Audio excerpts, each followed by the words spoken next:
I'm going to introduce the guests that we have tonight, and I'm going to start with Garen Hoover. He was born and raised in Ohio, but has also lived in Arizona and California. He has a bachelor's degree in business administration from Baldwin Wallace University and a law degree from Cleveland Marshall College of Law. His work experience includes being a credit manager, a stockholder relations analyst, a tax research specialist, and an attorney practicing law in Cleveland, Ohio. He served as an in-house counsel for a large corporation and also an associate for a law firm before finally opening his own law practice. He retired from the law and moved to Florida and started a real estate brokerage named Hoover Realty. Philip Brown grew up in Beirut, Lebanon. He graduated from Dartmouth College and attended the University of Pennsylvania for his master's degree in social work and business administration. He served as the EVP COO of an acute care hospital in the state of Pennsylvania for 12 years. For 8 years, he served as chief operating officer at an acute care hospital in Plainfield, New Jersey. Beginning in 2000, Philip served in leadership as CEO of 2 United Ways in the state of New Jersey and was involved in several mergers. He began his position as president of United Way of Manatee County in 2012. He is a trustee of the United Way of Manatee County Foundation and a member of the United Way of Florida Public Policy Committee. He is active in the community as a board member of Visible Men Academy and Bradenton Enterprise Zone, and a member of many Manatee County civic organizations. He retired as president of the United Way of Manatee County in 2017. He currently serves as chair of Forward Manatee. Linda Scheich, as a lot of you know, is a community activist and watchdog who has been a fixture at Manatee school board meetings for several years, and she twice ran for a school board seat. For nearly a decade, Linda has attended and spoken at most school board meetings, workshops, and audit committee meetings.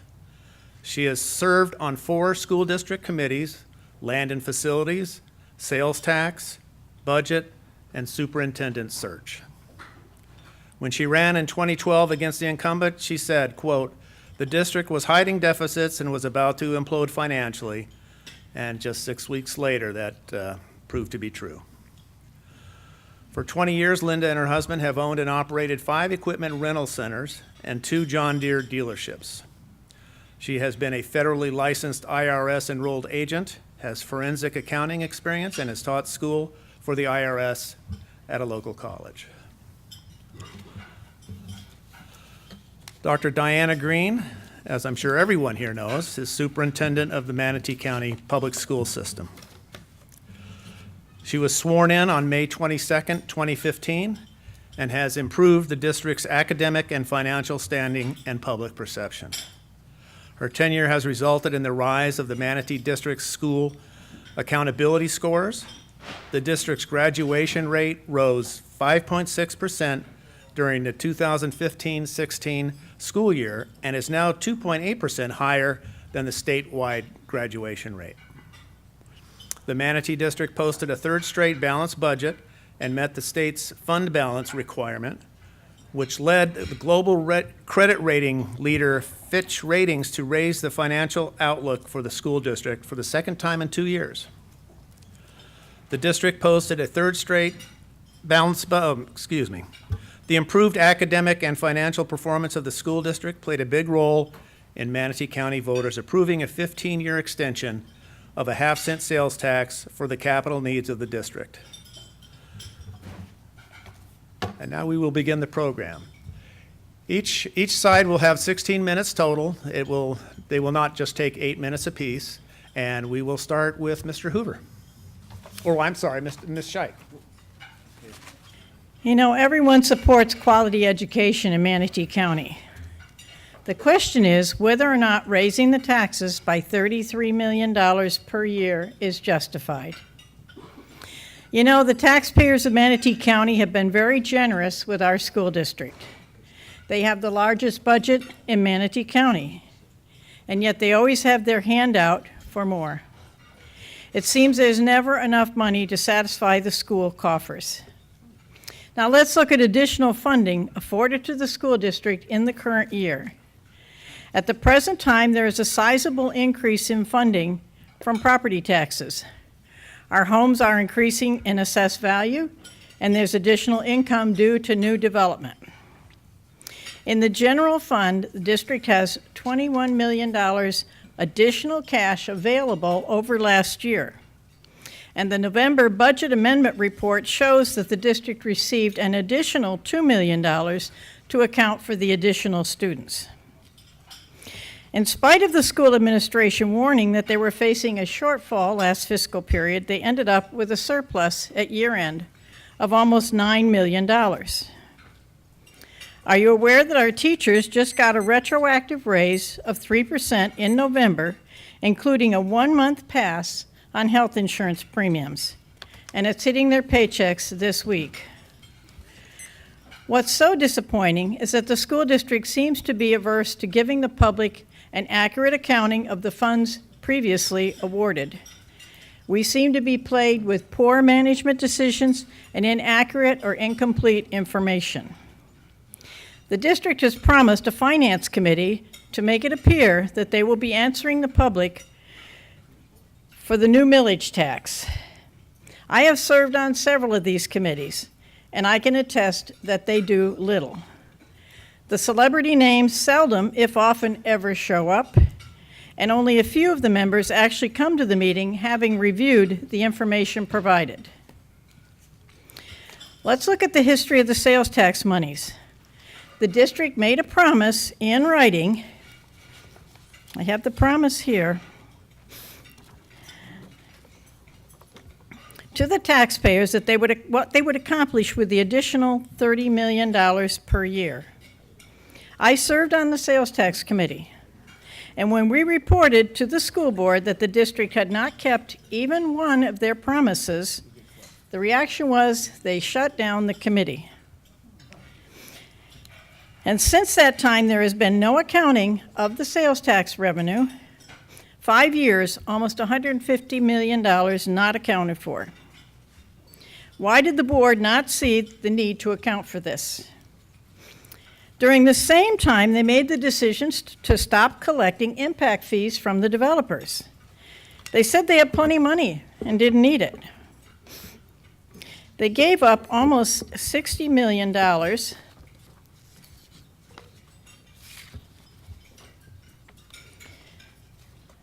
in that time period. The original sales tax promise, here it is, promised to build a new high school in North County. It was never built with the sales tax monies collected. The foregone impact fees would have built this school, and we would have paid for it with students sitting in those seats right now. So now we're actually paying 3 times for the same building.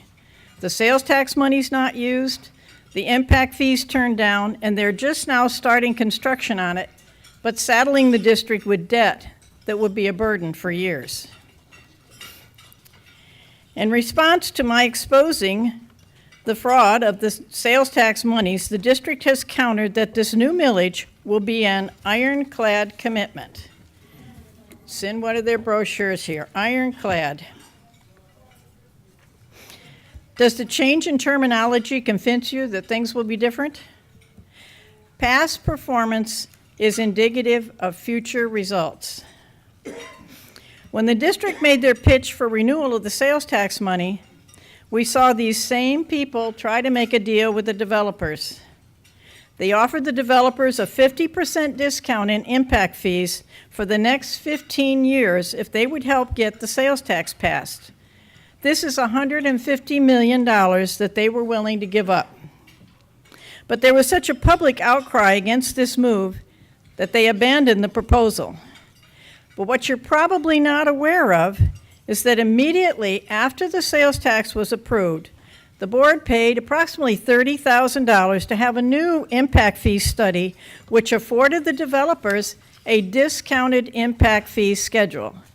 So the district can say that they're collecting 100% of the impact fee monies, but fail to tell you that it is a reduced amount from what was promised with the renewed sales tax. So you have the extra expense of the impact fee study and the loss of impact fee income. Did this benefit the students? Did this benefit the teachers? It's time to demand accountability from the school district. Send a message that until they make better management decisions and make an attempt to cut waste, that there are no more funds to be awarded. The district prepared a funding allocation for the proposed referendum. Approximately $12 million is going to extend the school day for 30 minutes. Is this the best education or just the longest? National Education Association has not endorsed the extended school day, and there are studies that show no correlation to time spent in class and reading skills. But the most compelling argument against this is that the Manatee Teachers Union didn't even see the value of the extra half hour, as the union agreed to work only an extra 15 minutes per day. And the union also said they would not give up any planning time. So it's a puzzle to me what the students will do with the additional 1/4 hour classroom time. Also in newspaper articles and some handouts, the district is calling this a pay raise for the teachers, but that's misleading information. This is only a temporary supplement. Let's have the facts straight before voting for this extra millage. Thank you, Linda. And now we will hear from Philip Brown.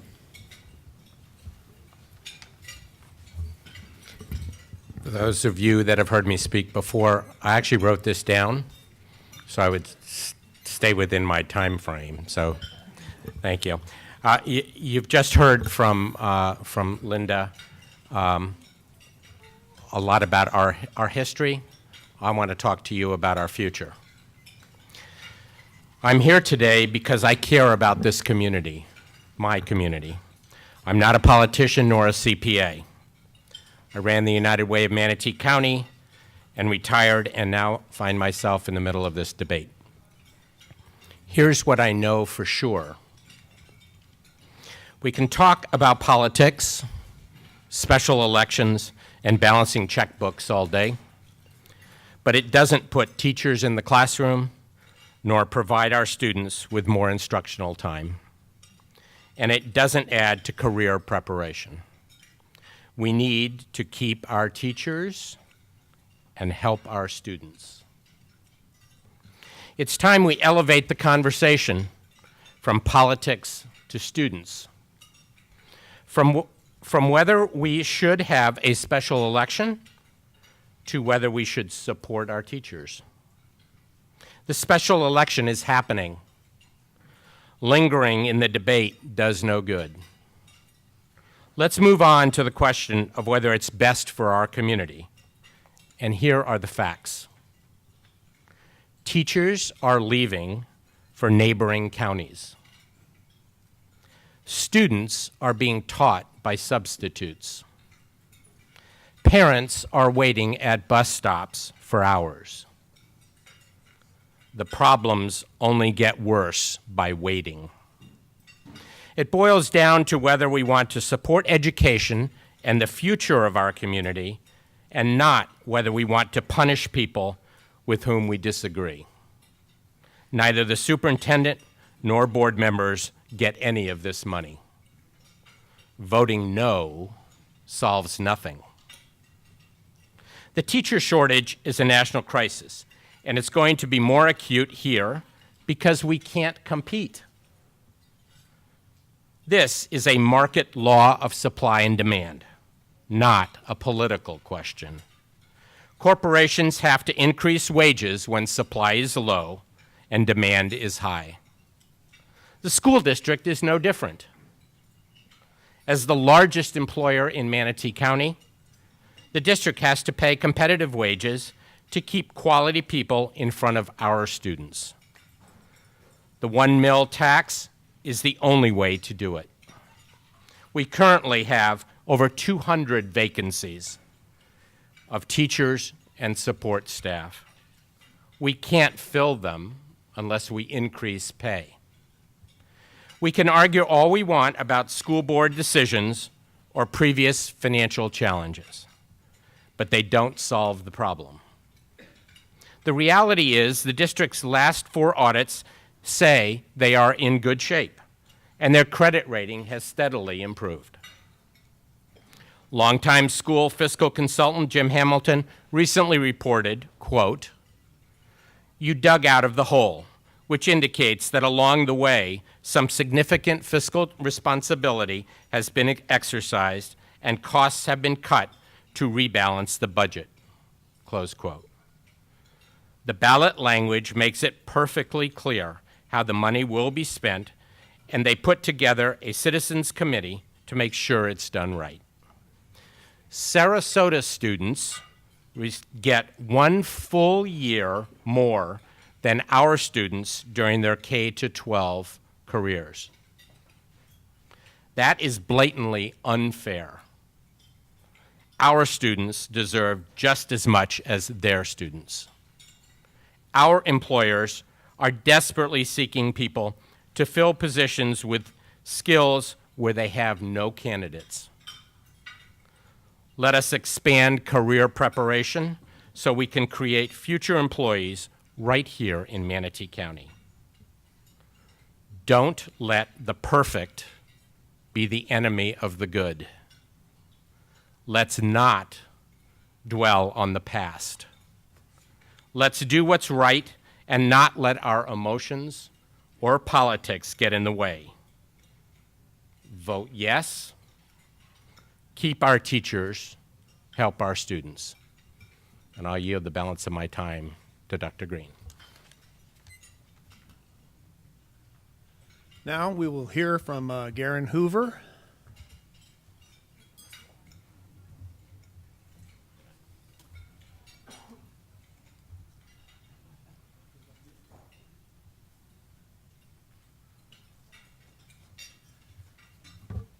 Dr. Green, Mr. Brown, Ms. Scheich, Tiger Bay Club, thank you all for coming to this important forum. First of all, I just want to say thoughts and prayers to the victims in Florida from yesterday, tragic incident. So, Mr. Brown mentioned politics and that this is about punishing. This isn't about punishing or politics. It's about looking at the district and do they have an absolute need for this money. When you go to the taxpayers, you have to demonstrate a compelling need to do so. We too care about this community. And Mr. Brown mentioned that past financial problems, we shouldn't worry about those. But that's the problem. If you get a handle on why these things keep happening, you won't need this money in the future. That's the issue. And they want to pass that off like it's not an issue, but that's why we're bringing up current, and it's not just past, by the way, it's current financial problems. First and foremost, the district is wasting $300,000 on a special election when it should have waited for an already scheduled voting day this year. Everyone knows that this special election will have a low voter turnout. The district is trying to manipulate the vote because they know their proposal won't survive on the merits in front of a majority of voters. Are they trying to stack the deck by getting employees to get out the vote with a special election when most voters aren't even aware of this special referendum? It's a manufactured crisis, and if it was so bad, the district should have had the foresight to put this issue on the ballot when it didn't cost any money to the district. This waste of $300,000 and manipulation alone is reason to defeat this proposal. But there are other reasons. Many teachers have expressed mistrust in this leadership. The district is promising raises. That is misleading because it's only temporary. Teachers also know that a portion of it is for working longer hours. Payroll is a permanent, ongoing core expense of the district. The tax is not permanent. It is unsound fiscal management to pay a core expense, such as payroll, from a temporary funding source. What happens to teachers and bus drivers' pay when the funding source is gone in 4 years? Why put them in that position in the first place? Their answer is other districts do it. Two wrongs don't make a right. It's management by crisis. At a recent debate, the district answered that if the tax doesn't pass again, the money will be taken away. The district states that this new tax money is going to be used to recruit new teachers and bus drivers. What a great message to recruit teachers and bus drivers. Come work for us, but in 4 years, your pay may be in jeopardy. It's poor management to recruit people with temporary pay. Or does the district plan on not telling new hires that in 4 years their pay could be in jeopardy? The district is putting teachers and bus drivers last when they should be the highest priority. They see through all this, and that is why many do not trust this administration. Teachers and bus drivers are smarter than the district apparently believes. Just talk to a teacher or bus driver. Teacher and bus drivers' compensation packages should be competitive. We don't disagree with that, but it can be done without a tax increase. There are 4 ways to do it. 1, use 1/2 of the additional revenues that this district received over the previous year. 2, reprioritize your expenditures and place teachers and bus drivers at your highest priority. 3, become more efficient in your current operations and processes. 4, cut waste from your $884 million budget or any combination of these methods. By the way, at a recent public event, the chairman of the school board said that there was 10% waste. We only need to find 2%. But we have those additional revenues from last year, and that alone will take care of it. The district is taking the easy way out. It seems that the district wants to use teachers and bus drivers as political pawns. They mention politics. I say the politics is on that end because they're using teachers and bus drivers as political pawns to be trotted out every 4 years when their survival is at risk to an ill-conceived plan in the first place. It's management by crisis and poor planning. If these employees were a high priority, the district wouldn't be offering to pay them with temporary income. No wonder they have a hard time trusting this district. Before you go to the taxpayers, the district should work on managing its current funds more prudently. Major projects in the district escalate from approved bids. Look at the bottom of the first page of that yellow handout.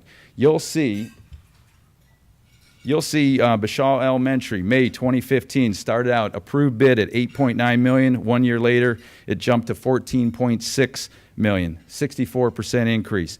The new computer system called ERP, May 2016, $9.3 million. In 18 months, it's already a year behind schedule. It's at $19.3 million, 107%. Johnson Wakeland, up from its original bid, 100. And these are approved bids, up 122%. Harley Elementary, in 2 months, it went up 233%. Where is the money for all these added costs coming from?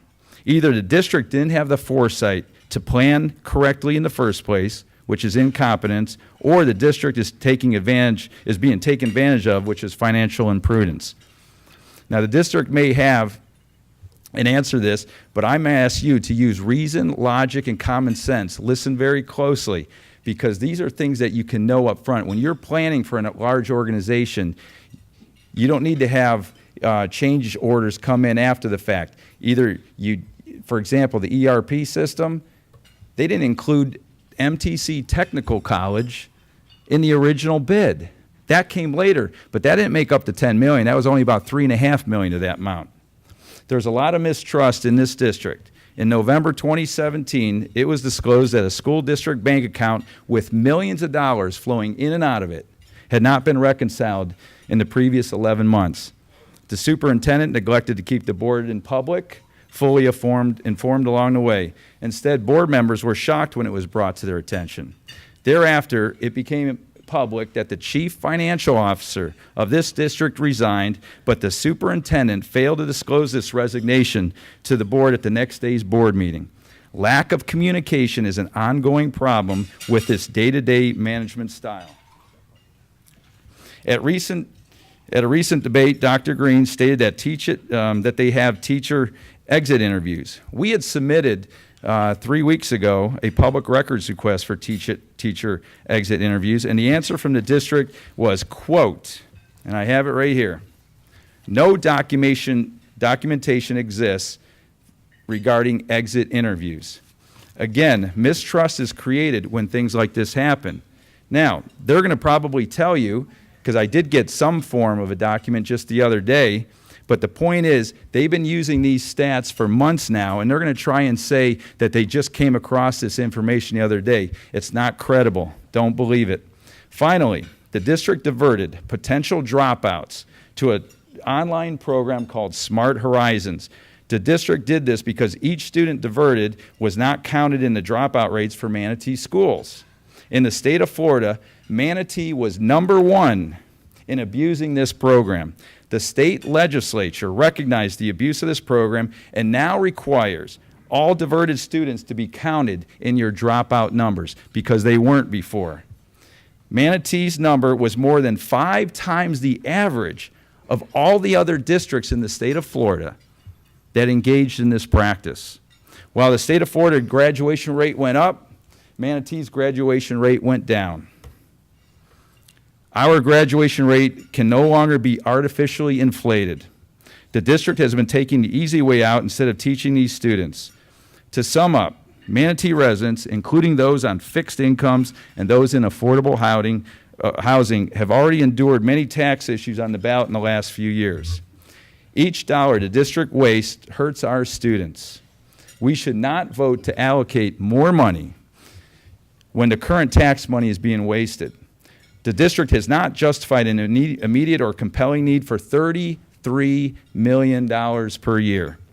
1/3 of that tax increase goes to the extra half hour, and there's not a compelling need at this time. It's not endorsed by the National Education Association, and the union only agreed to an extra 15 minutes. The teachers and bus drivers portion is $11 million, and that can be paid without a tax increase. The district is run by management, by crisis and poor planning. It should get its financial affairs in order before it takes more of our hard-earned money. Holding this special election is premature and a waste of $300,000. Hold them accountable. In fact, demand accountability. Thank you very much.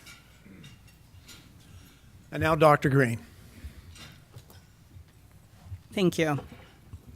I too want to thank all the panel and the speakers and Tiger Bay for this. And I also want to raise my thoughts and prayers for the students in Broward County, and that we are ever reflective when things like this happen to really think about what are the real important things. And I had a prepared speech, and I'm going to divert from that prepared speech, because as the superintendent, I cannot advocate for a tax. I can only educate and inform. One of our speakers has brought up about students, potential dropouts, and we used a program to help them graduate. Many of our students, minority students, students of poverty, if they do not pass the state tests, they do not graduate. And when they do not graduate, they end up on our streets. They end up in places that are not productive. When we found an opportunity that we can save those students, I would not care if the state of Florida decided to call them dropouts, because it is what's best for them. It was an opportunity to allow these students to walk across the stage, receive a diploma from the state of Florida, and be able to go on with their life. If that is not the role of public education, then I question, why do you think we exist? I'm here to talk to you about the facts of this referendum. The bottom line is very simple. The additional millage goes to our teachers, students, and helping our students with career preparation. These are the facts that this one mill will receive, if we receive it, will be of $33 million approximately per year.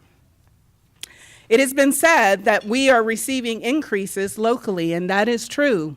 We did receive about $21 million in new dollars through our budget.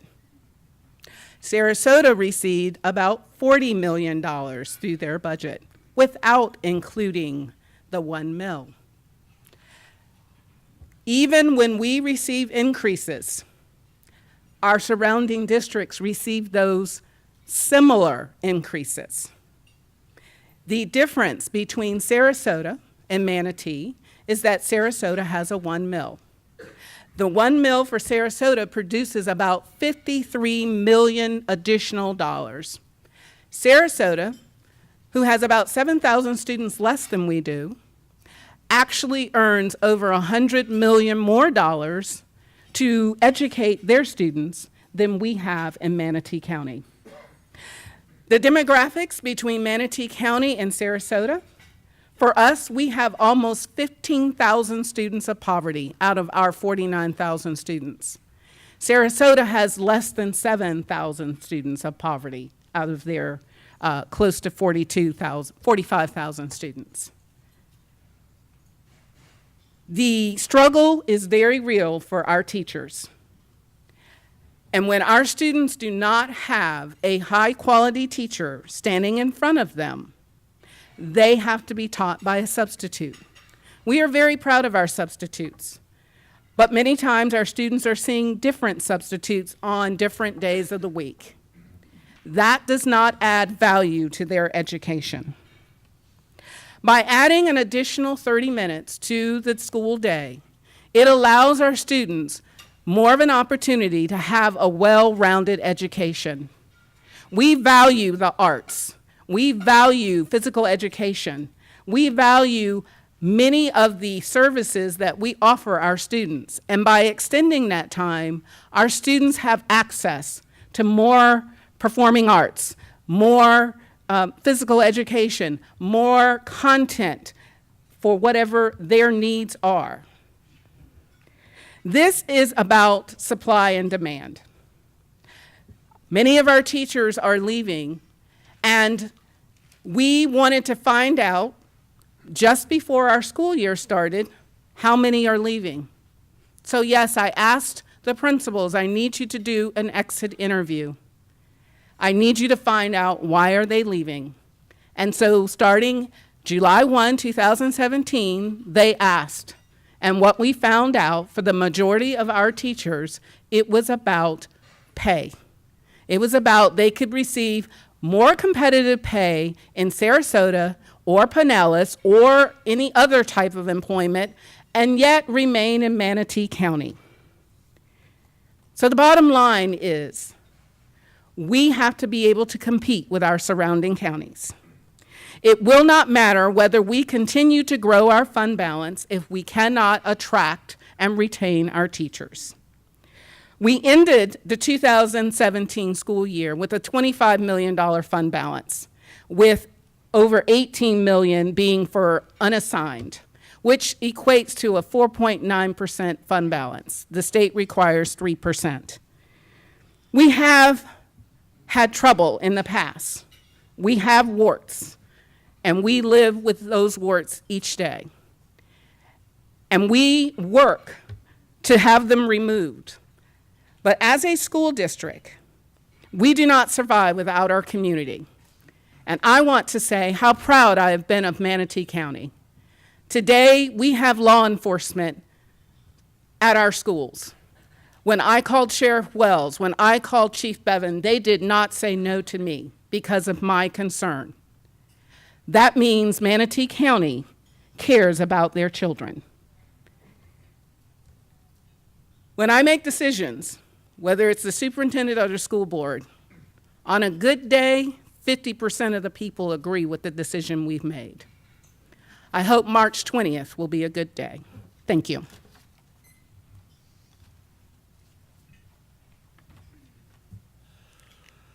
Now it's time for your questions. And please remember, you must be a member of Tiger Bay to ask a question, and please state that fact. You are limited to one question at a time, and please limit your question to 30 seconds. And please, no statements, just questions. Anybody have a question? The microphone, please. And say who the question is directed to. I guess it's directed to whoever can give a factual statement without advocating. On Sunday, February 11th, the Herald Tribune had a story about the school district finances improving.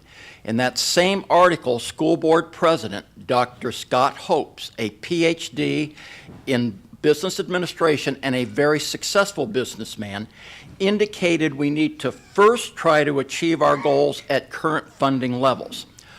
My question is, why shouldn't we try to achieve our goals within current spending levels as Mr. Hopes is advocating? Dr. Green, would you like to address that? Our goal is to close the gap between competitive pay in Manatee County and Sarasota and Pinellas. Today, an average teacher in our school district's salary is about $45,500. In Sarasota, the average teacher salary is $54,500, and in Pinellas, $47,500.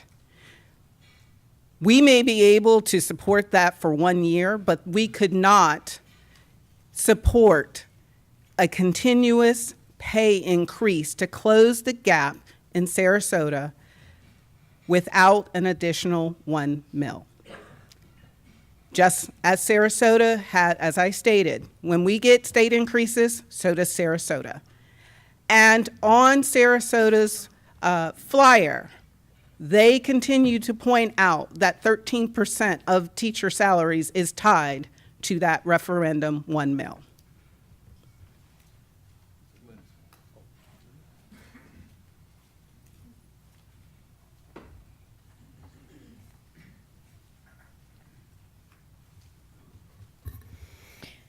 Yeah, I was interested in this, the Herald Tribune, where it said the consultant says Manatee School District finances are improving.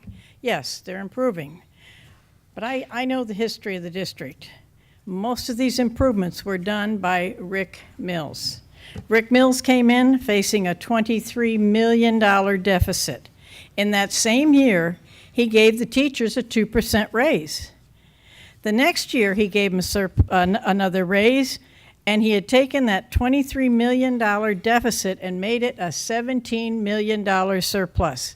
So even though we were in drastic financial states, he was still able to come up with the raises. He left us with a $17 million surplus. Now, yeah, at the end of last year, they had a $25 million surplus, but when it was budgeted for this year, it went back down to a $15 million. So that was just a temporary thing where they put some money and they're using it. So most of this rebound was done a couple of years ago.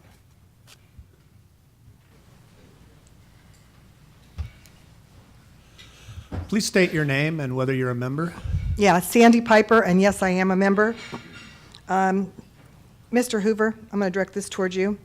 If the teachers' union has only agreed to work an additional quarter hour, and the union also said it will not be forfeiting any planning time, how are the students going to get an additional half hour of instructional time?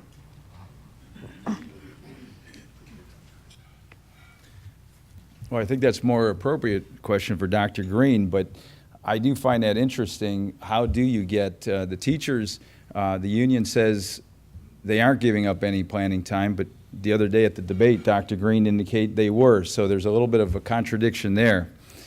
But I don't know how you do that. And by the way, $12 million is what they are proposing for this. Well, if the teachers are only going to agree to work 15 minutes, they just admitted that they don't need $33 million. They only need $27 million now. And we can get that number even down to zero because we can take care of our teachers by paying them first. They have the money. Pay our teachers first. Put them at the highest priority. Any rebuttal? Okay. I'll gladly answer that. Sarasota, which has the additional 30 minutes, actually their teachers only work 7.5. Today, our teachers only work 7.5, and so we're moving it to 7.75. There are minutes in the day that are called transition, and we are reducing those transition times, as well as the contract says 225, but in reality, our teacher planning time is more like 245, and reducing it back to 225, what's actually in the contract, is what's giving us the 30 additional minutes. In addition to the other question, we have given our teachers raises every year that I've been superintendent, and this year has been the highest from all the previous years in the last 5 years. So we have continued to give raises to our teachers. We just cannot close the gap without adding the 1 mil for the amount of dollars that it would take to close the gap between $45,500 of an average teacher to $54,500. Okay. My name is Michael Barber, and I am a member of Tiger Bay. And full disclosure, I'm the Director of Communications for the School District of Manatee County. I guess this question would be for Ms. Scheich. You've said repeatedly that not one promise was kept with the half-cent sales tax. So my question would be, with the half-cent sales tax from 2002 to 2015, the school district built 19 new schools. That's 11 brand new schools and 8 totally rebuilt schools.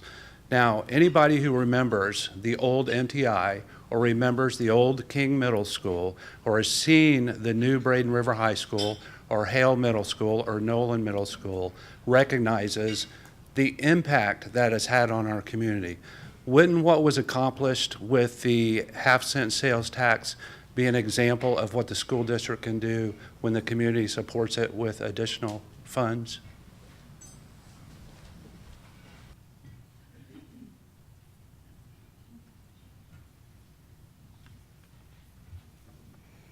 I will still maintain that they did not keep their promises. First thing they said was that they would stop using portables as permanent classrooms. They eliminated 2 portables out of 158. They said that they were going to not take on any new debt. They said they were going to pay as we go, and they tripled the debt. That's where a lot of the money went, was paying interest in the debt. And they also had promised the new high school in North County area. We never got that. And my other point is that during this time, they turned down impact fees, which would have finished off some of these buildings. So yes, the sales tax, they did accomplish some things, but they did not keep their promises. Do we have another question?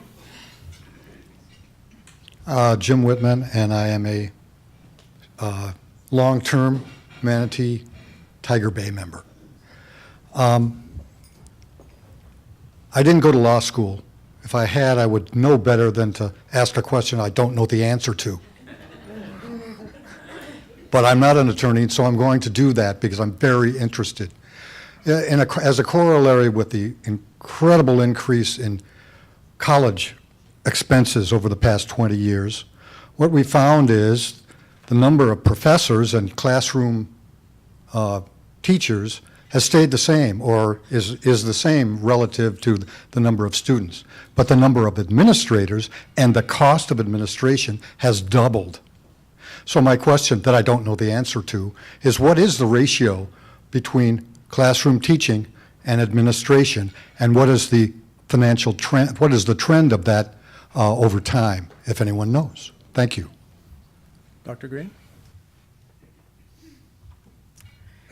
Well, by state statute, we have a class size amendment. So for teachers, the grade span of pre-K through 3, we're required to only have at least an average of 1 to 18 students per teacher.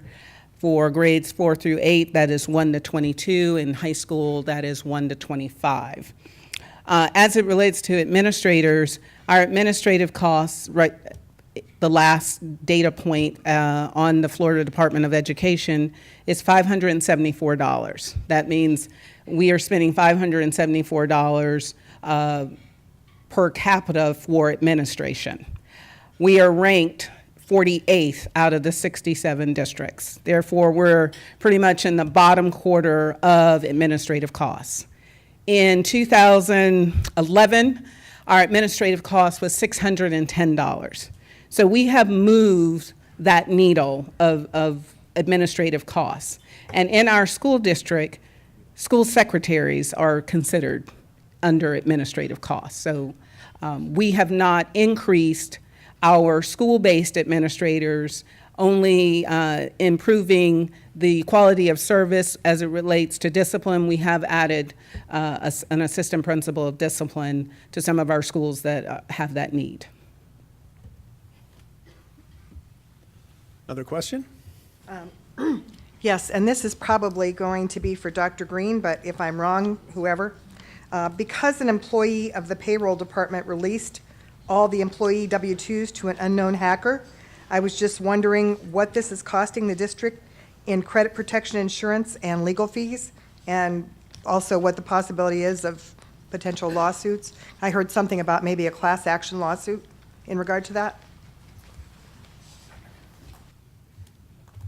Yes, unfortunately, we did have an employee release W-2s, and we have covered our employees for 2 years of all clear, that is ID protection, and the approximate cost of that is about $78,000. And we are in litigation at this time, so that's all I can say about that issue.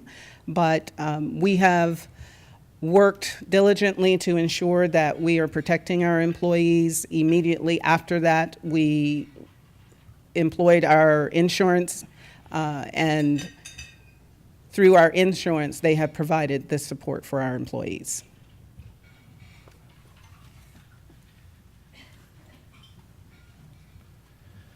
So there's 78,000 out the door. The attorney's fees, I don't know how much those are, but those are going to rack up. And then there's probably going to be some judgments paid. It's a lot of money off of a mistake. Again, sending W-2s, and if you look at the email, by the way, that the district received, it certainly wouldn't have come from Dr. Green, because it had misspellings and just the way it was worded. It wouldn't come from someone who holds a doctorate degree. I would imagine Dr. Green would agree with me. So, but it is serious, though. And again, there's just lots of things going on in this district with its finances. These are not past problems. These are current problems. They keep happening over and over again. We need to get a handle on those first before we go to the taxpayers and get more money. It's the right thing to do. Do that first. Thank you. Good afternoon. My name is Matt Bauer. I'm a board member of Tiger Bay. So take away whether or not you can find the room for this in your current budget or not. So here's what's going through my head. I want to ask you a question. So you get this passed, and we pass this $1 million, and it sunsets in 4 years, okay? So what is your plan to fund this should it sunset in 4 years? Because the way I'm hearing this, if it gets approved, here you go, teachers, here's a raise. And I think that's a wonderful thing. I don't think anyone in here thinks that's a bad thing. But what are we thinking ahead, and what are we doing to plan should it sunset in 4 years? Because otherwise, the political move is, hey, Manatee County, we need to renew this. Otherwise, we got to take away money from these teachers. You don't want to do that, right? Kind of a blackmail scenario, the way I'm seeing it. So I'd like to hear your thoughts on that thought process. Do you want to direct that to anyone in particular? Anyone who would like to answer, but I would like to hear it from maybe Dr. Green or both sides is fine by me. I'd like to hear both sides as well. Dr. Green? Well, first of all, that is the law, that any millage increase is a 4-year proposition. So any other district would have to go through the same thing of going back through to renew that. However, I do want to share, even though we say this is permanent money or other dollars we receive, you will know that in 2007-8, the bottom fell out of the state of Florida. And therefore, we no longer had that, what we call permanent dollars, and the school district had to give a pay reduction to their teachers in 2010 and 11 and took away a 0.5%. So my point is there's no guarantee. That is why we have shared with our employees, very similar to Pinellas County. Pinellas calls it a referendum supplement, and they see that different dollar. It does include, those dollars are included in their retirement. So whatever happens 4 years from now, the district has been improving its fund balance. The district will continue to work through those issues of improving the fund balance. We will continue to work with our teachers union, our union for our bus drivers, to find alternative ways to, no matter what happens in 4 years, that we can remain competitive with our surrounding districts.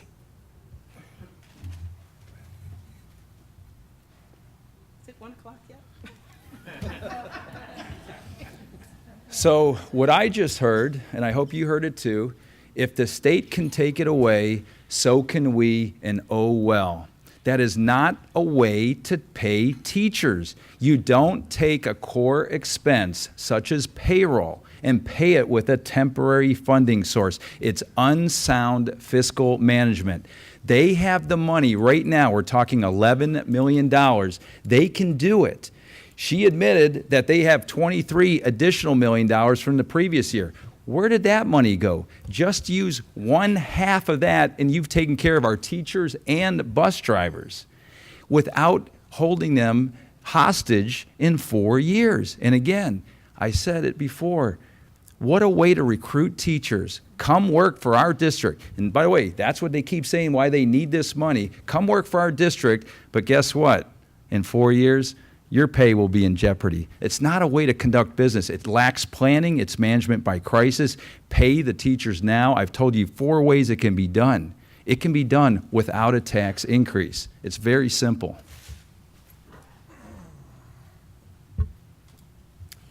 If you don't mind letting some of the people behind you ask questions, that would be great.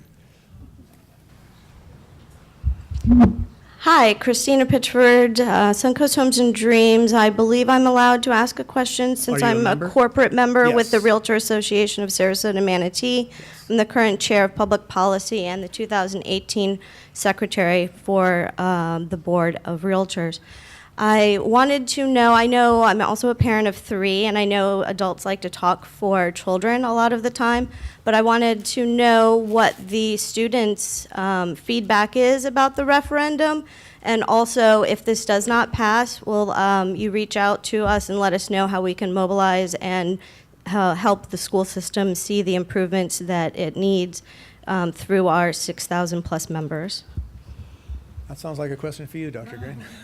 That's why I keep asking, is it 1 o'clock yet? You're wearing out the rug.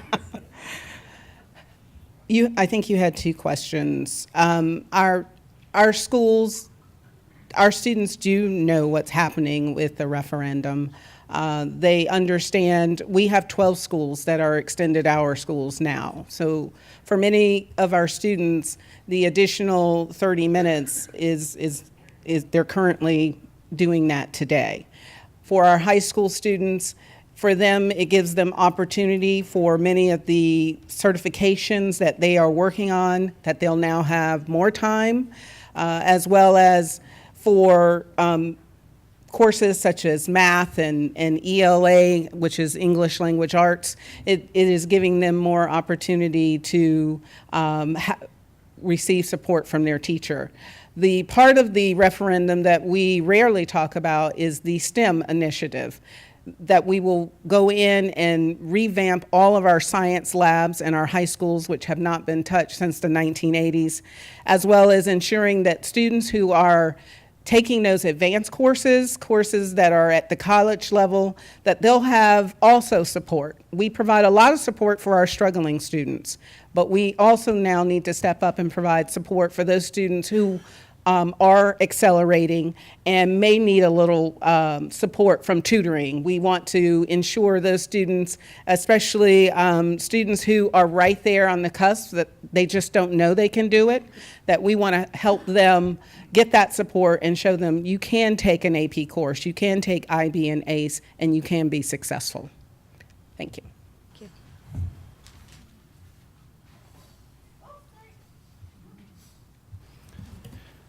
As I stated before, we have the money right now to take care of our teachers.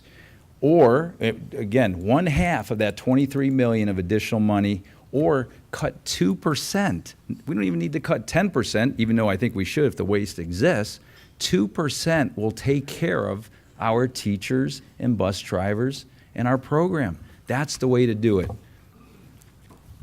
Let's go redirect, because that didn't specifically answer my question. The Realtor Association feels very passionately about this, and we decided to support the referendum. I would like to hear the opposing side to the referendum's feedback from the students that they've discussed this with.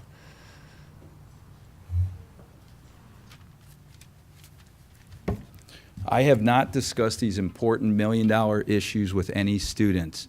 This is a management decision that belongs at the district level with the board of directors of this school district and the superintendent. We're dealing with an $884 million budget. Take care of our teachers, and our students will be taken care of. I say the policy that they are proposing hurts our students. If we care about our students, let's care about our teachers, and let's care about our bus drivers and make them the top priority, because they aren't making them. They're putting them at the bottom priority and making them hang on every 4 years. It's not the way to conduct an $884 million operation, which happens to be the biggest budget in Manatee County.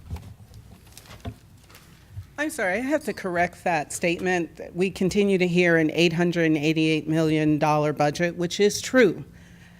But our budget is divided into two sections. We have operations and capital. And capital cannot be utilized for operations unless the activity is a capital expense activity. So when we have maintenance paint a school, yes, we can use capital dollars and transfer that to operations. So our operating budget is relatively 50%. And in addition to the new money, many of our dollars come in what we call categorical, meaning you can only spend it for that category in which it's been given.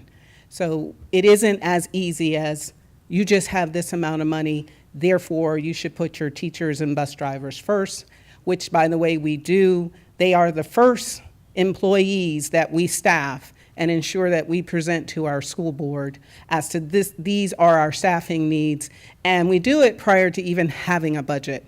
So we focus on what are our needs and our requirements first, and then we apply a budget to see if we can support that. Thank you. I'm sorry. No, that's all right. Misty?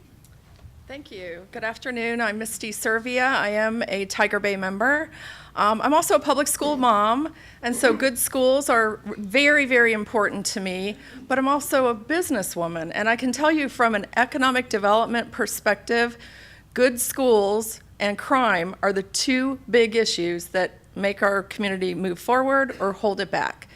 So my question is two-part, and it's for you, Dr. Green. If you could please stand again.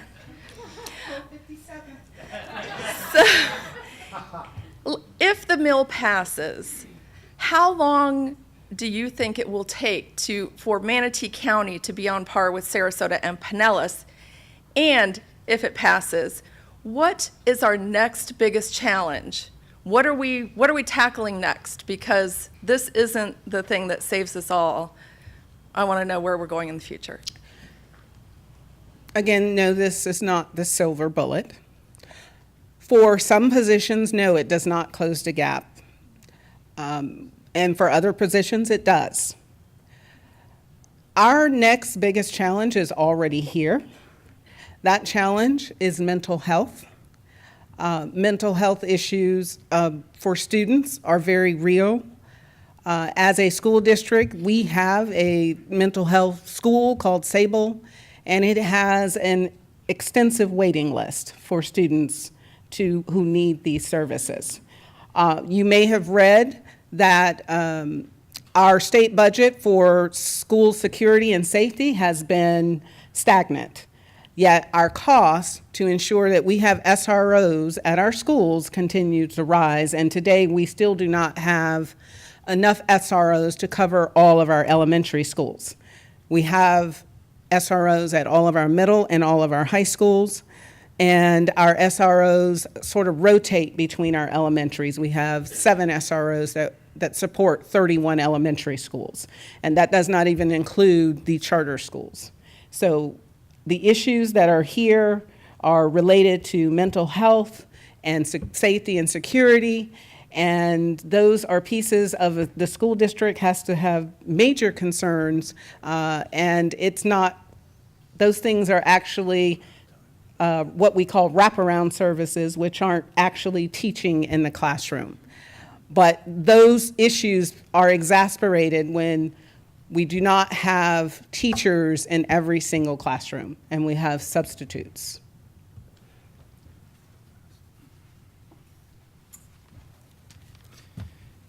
Since Dr. Green just brought up SROs, a communication last night at 6:30 went out to all parents of students in our school district stating that there were rotating SROs at elementary schools. And my question for Dr. Green, I know there are SROs in the city district, the elementary schools in Bradenton and Palmetto, but are there any SROs that exist and that are rotating among elementary schools in the unincorporated section of Manatee County? And I want to make one, that's my question for Dr. Green. That's a very important issue. But I want to make, there is a difference between capital dollars and general dollars. My 2% cut and waste is based on the general fund only. So there is money there to do it. Do you want to address that or not? I'm not sure what location, but we are working on a contract with Sheriff Wells to add 3 additional SROs to service more of our schools that are you talking about Mayaca? I'm talking about Incorporated. unincorporated section elementary schools that are not in the cities. Your message indicated that there were rotating SROs right now. Yes. Are there? Yes, there are. Okay. I'm sorry. Yes. I beg to differ. Yes, we have reached the end of our time, but this has been a very hot topic, and so we'll take the commissioner's question, please. Robin DeSabatino, Manatee County Commission, South County, and I am a member. And really appreciate everyone being here, and hearts out to, again, all the folks and the children and the families over on the East Coast. And it's a solemn day. I saw flags at half-staff, and it's a big issue for the schools. And I was going to ask another question, but you talked about the school resource officers, SROs. That fee, I believe, is co-paid between the county and the school district. So we pay half, they pay half. And I know for the past couple years, we've offered to ramp that up, find a solution to ramp it up, and some of the times it wasn't met. So if there is a need, you just need to come to the county administrator and let him know how many more he needs. And we'll see how we can work it into our budget, and if you're working it into your budget. The question that I have is, we brought it up at another meeting. I'm really, really concerned, of course, the teachers, but our bus drivers. I know there are a lot of bus drivers that live in my district, and I have talked to a lot of them, and some teachers as well. And they are very concerned with their pay.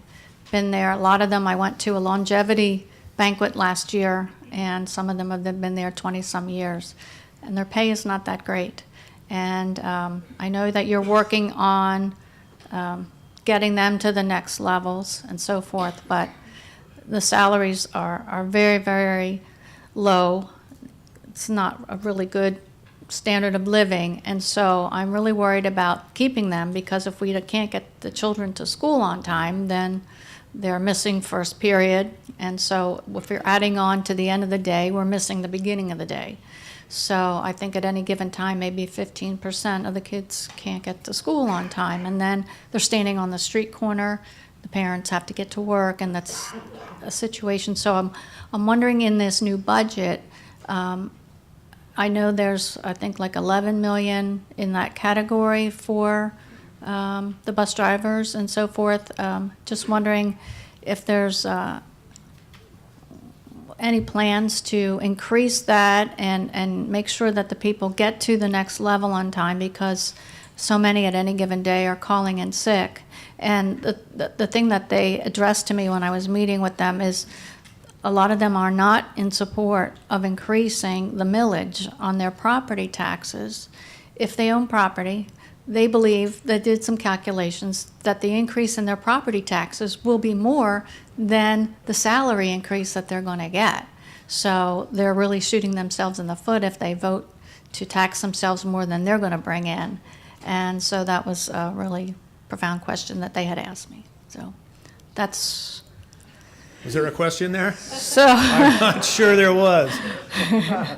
So what's the plan to help out the bus drivers? I just saw we ordered new buses, and a lot of them are very old, so I know you're going to be replacing them, but what's the plan to help bring in and retain more bus drivers so our children can get to school on time?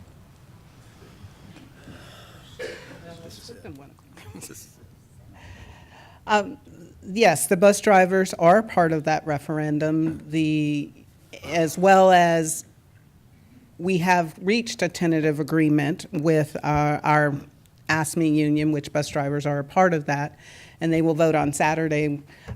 So we believe that will be the first step.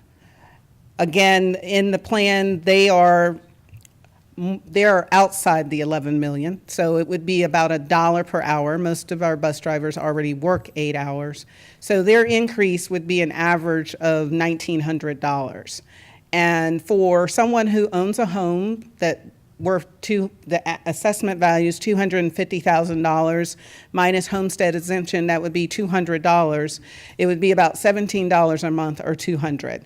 So doing fourth grade math, $200 minus $1,900, they would be on the positive side. So we have a strong plan for our bus drivers moving forward. We also have a plan if this referendum does not pass. We still have to continue to work with the dollars we have to support our drivers. I'd just like to rebut that they don't get a guaranteed 8 hours. They said, get paid for I said most shift of our drivers. drivers work Thank 8 you. hours. I didn't say they are guaranteed. Most of them work 8 hours.